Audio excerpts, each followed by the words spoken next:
Sa ibang balita, gusto ni Senator Raffy Tulfo na matuloy ang impeachment trial laban kay Vice President Sara Duterte. Ayon sa Senador, ito'y para na rin mailahad ng Vice Presidente ang kanyang panig at magkaalaman na kung siya ba talaga'y guilty o hindi. Narito ang report. Para kay Senador Raffy Tulfo, dapat tuloy ang impeachment trial ni Vice President Sara Duterte. Ika nga, dapat umanong dumaan sa paglilitis. Tutol ang senador sa paraan na ora-oradang i-dismiss ang impeachment. Katwiran ni Tulfo para rin mabigyan ng pagkakataon si VP Sara na mailahad ang kanyang panig. Mas maganda 'di ba ma-clear niya yung name niya sa pamamagitan ng pagdidepensa niya doon sa impeachment at mapapatunayan na inosente siya as opposed to yung mababasura. For now, sinasabi nga niya na inosente siya. So, let her prove it na inosente siya. Mas maganda yung ma-prove niya na inosente sa pamamagitan ng trial. Marami raw alegasyon sa bise at paano niya masasabi sa taong bayan na inosente siya kung hindi raw magkakaroon ng trial o paglilitis. Dito raw magkakaalaman. Tingin din ng senador, may jurisdiction na talaga ang Senado sa impeachment at hindi na dapat itong pag-usapan pa.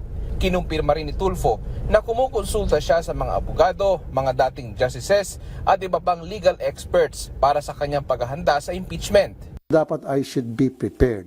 Hindi ako pupunta doon ng blanco. Dapat meron akong sapat na kaalaman. Labas na tayo doon, lampas na tayo doon sa delaying tactics na tinatawag. Doon na lang tayo pag-uusapan natin yung sa impeachment trial na. Muling nanawagan naman si Manila 6th District Representative Bienvenido Abante Jr. sa Senado na simulan na ang impeachment trial ni Vice President Sara Duterte.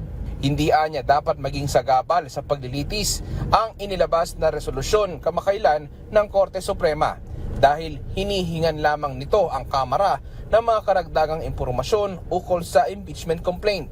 Legal, makatarungan at naaayon sa konstitusyon ang proseso ng impeachment. Hindi na po dapat i-delay ito.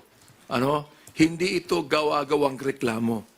Naniniwala po ako, kahit hindi ako kasama sa prosecutor's team, naniniwala ako na ang prosecutor natin handang-handa na ilabas lahat ng mga dokumento laban sa ating Vice President.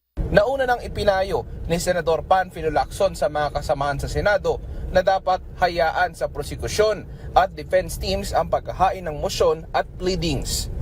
Daniel Manalastas para sa Pambansang TV sa Bagong Pilipinas.